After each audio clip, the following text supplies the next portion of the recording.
Now, I know everybody had their own opinions about the Game Awards, and that's 100% fine. There's no need to fight about it. Everybody is allowed to have their own opinion, okay? If you're going to respect my opinion, I'm going to respect your opinion. Now, myself and one of my good friends have a very similar opinion in one game that showed up really early and set way too high expectations for the rest of the show. Now, if everybody can think back to a couple years ago, there was a smaller team that a lot of people knew, but you only really knew them if you were actually into games, right? It's like how this year, not a lot of people knew Banishers Ghosts of New Eden, and if you did, then you probably are more in tune with gaming than those who don't know about that game. Again, not saying anything bad if you don't know about that game. I'm just saying that game was fucking awesome and was robbed of everything this year. But anyway, think back to a few years ago when It Takes Two started to just blow up. And then all of a sudden it was winning Game of the Year as a co-op, like kind of platformer, but also having more expansive gameplay than that. And it really shoved Hazelight Studios onto the map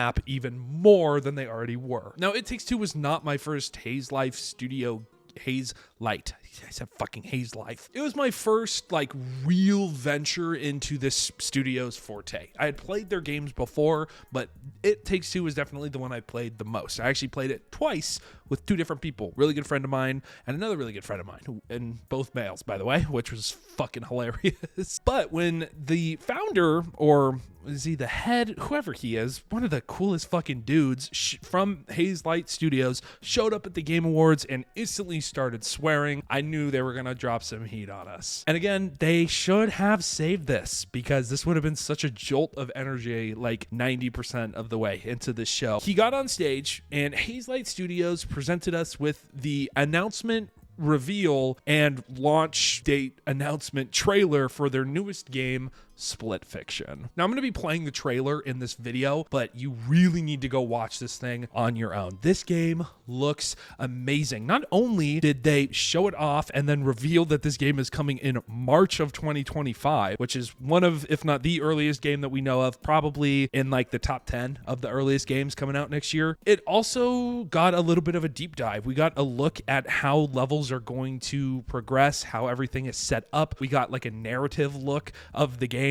This, again, set my expectations for the rest of the show, and I was severely disappointed. But not in this game. This game looks absolutely amazing. Essentially, if you didn't watch the Game Awards, this game takes place in the perspective of two different writers. Now, the writers are named after the daughters of the guy who was at the Game Awards. Again, I should know his name, and I feel so fucking disrespectful for not knowing his name. But Mio and Zoe. Mio, one of the writers, writes sci-fi, while Zoe writes fantasy. Now, you might be wondering, why does that really matter? Well, essentially, these two writers get thrusted into this experiment that takes them into the worlds that they write. However, something happens, and they get put in each other's kind of bubble, if you will. Now, they start off being complete strangers, and now they have to work together to get out of this simulation, right? It's a pretty not overdone premise. Hazelight kind of gets a pass for it because pretty much all of their games are new stuff, right? It's a split screen most of the time, multiplayer experience where it's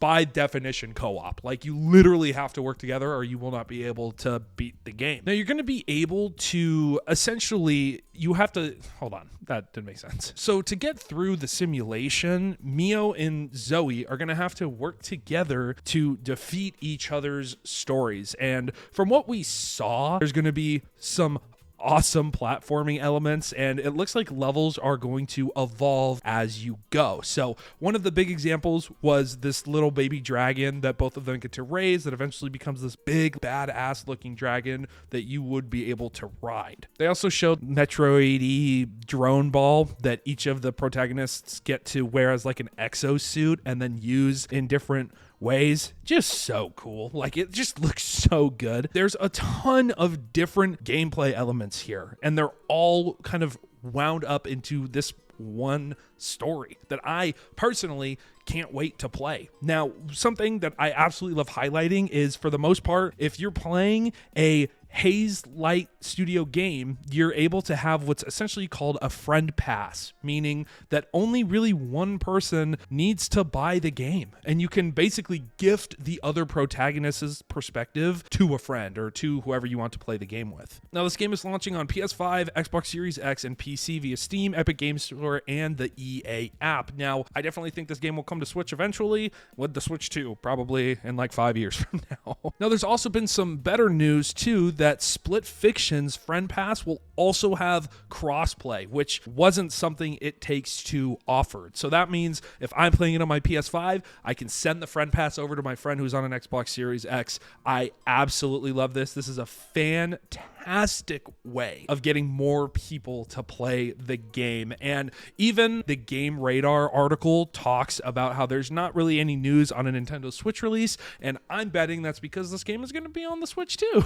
And so they can't really talk about that yet. But one of my favorite things was the fact that they dropped this insanely good looking trailer. Everything looked like it ran smoothly. The game graphics looked super good. And then they gave us a release date, March 6, 2025. One of the earliest, like I said, but also just one of the only things to give us a really solid release date, which I just absolutely love. Now, again, It Takes Two was so good, and personally, I think it deserved Game of the Year that year, not just because the gameplay was so unique, which it was, by the way, super fucking unique if you've never played that game. It Takes Two genuinely had one of the better game stories that we've had, even in recent years. I'm excited to see what they're able to do here, because with It Takes Two, the kind of graphics and art style and main story was a lot of emotion. I literally just had like a fucking stroke while trying to talk. What the fuck does that even mean?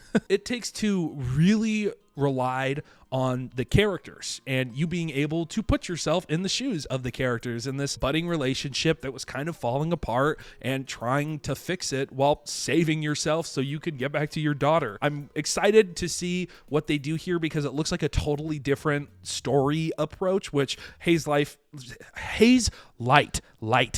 not Life Light.